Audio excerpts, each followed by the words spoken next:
Kalau tentang Anies dan AHY merem aja menang apa enggak gitu ya. Ini kan pasangan realistis. Kenapa realistis? Ini dua-duanya simbol oposisi, ya kan, tokoh di luar pemerintah. Yang kedua, Anies nggak mungkin maju tanpa Demokrat. Sampai saat ini, ini prasyarat ya. Iya, sampai saat ini Demokrat itu kan harga mati bagi AHY. Itu nggak gampang, Pak.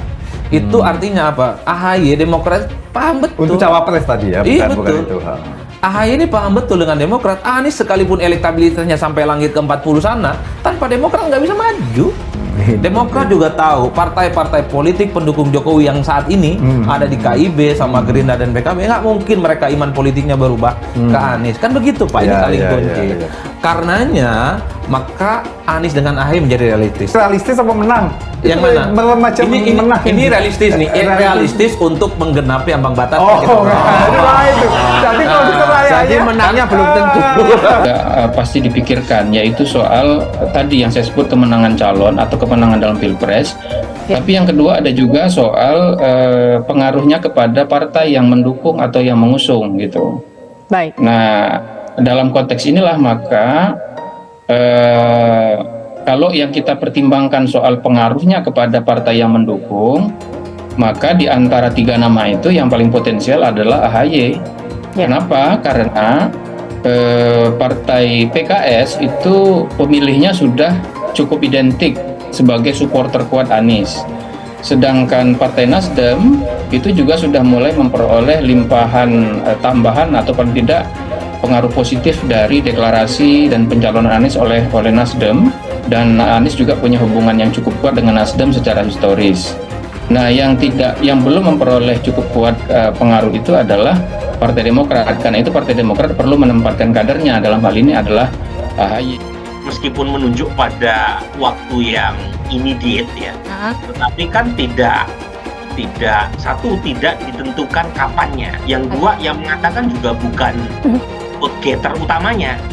Jadi yang mengatakan bukan pemilik partainya, bukan dewa-dewanya. Jadi kalau yang mengatakan lapis kedua, lapis ketiga, don't take it seriously. Jadi kalau Ibu Mega yang sudah bicara, kalau Bang Surya Paloh yang sudah bicara, kalau yang bicara itu sudah pemegang remote control partai baru. Tapi kalau baru lapis kedua, lapis ketiga, menurut saya anything can happen. Ini diskusinya yang serius itu ada di tingkat partai yang resmi. Kemudian ada di media dan medsos yang ramai. Medsos, media itu termasuk LSM, ormas-ormas, ya biarkan saja. Saya kan tidak boleh masuk komentar itu karena saya termasuk petugas yang harus menjaga pemilu ini jalan lancar. Tapi Pak Mahfud melihat sosok Pak Prabowo, kalau terlalu cepat itu mudah diantisipasi pihak lawan. Sementara top 3 ini bedanya secara elektoral tidak terlalu jauh. Jadi mudah dimitigasi, mudah diantisipasi, dan mudah dicarikan resep atau antidotnya secara elektoral. Termasuk mudah juga untuk dikuliti kelemahannya.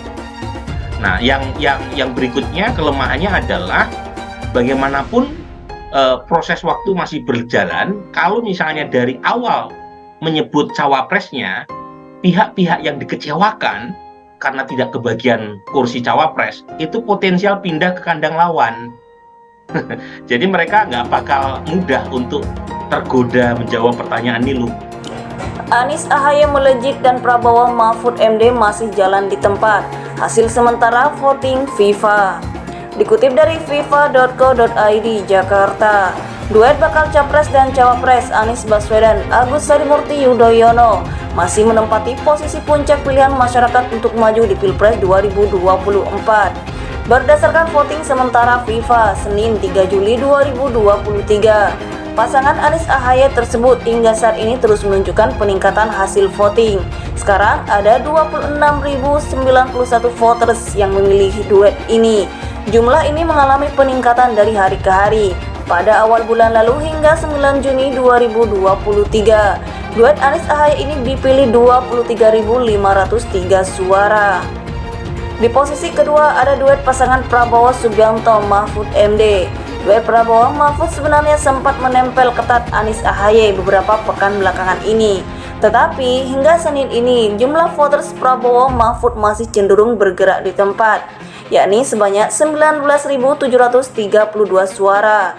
Jumlah ini tidak bergerak signifikan sejak 9 Juni 2023, di mana meraih 19.113 suara.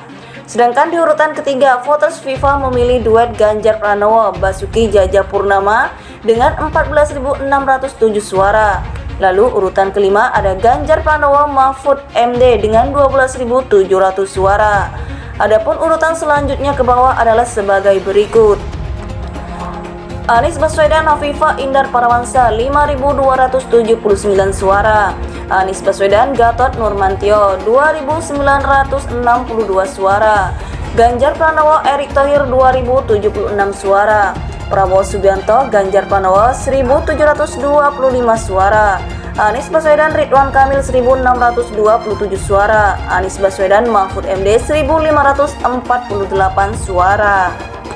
Duet bakal Capres dan Cawapres Anies Baswedan Agus Harimurti Yudhoyono masih menempati posisi puncak pilihan masyarakat untuk maju di Pilpres 2024. Berdasarkan voting sementara FIFA Senin 3 Juli 2023, pasangan Anies Ahaye tersebut hingga saat ini terus menunjukkan peningkatan hasil voting. Sekarang ada 26.091 voters yang memilih duet ini. Jumlah ini mengalami peningkatan dari hari ke hari. Pada awal bulan lalu hingga 9 Juni 2023, duet Anies Ahaye ini dipilih 23.503 suara. Di posisi kedua ada duet pasangan Prabowo Subianto Mahfud MD. Duet Prabowo Mahfud sebenarnya sempat menempel ketat Anies Ahaye beberapa pekan belakangan ini. Tetapi hingga Senin ini jumlah voters Prabowo Mahfud masih cenderung bergerak di tempat, yakni sebanyak 19.732 suara. Jumlah ini tidak bergerak signifikan sejak 9 Juni 2023, di mana meraih 19.113 suara. Sedangkan di urutan ketiga, voters FIFA memilih duet Ganjar Pranowo Basuki Cahayapurnama dengan 14.607 suara. Lalu urutan kelima ada Ganjar Pranowo Mahfud MD dengan 12.700 suara. Anies Baswedan Hovifah Indar Parawansa 5.279 suara. Anies Baswedan Gatot Nurmantio 2.962 suara.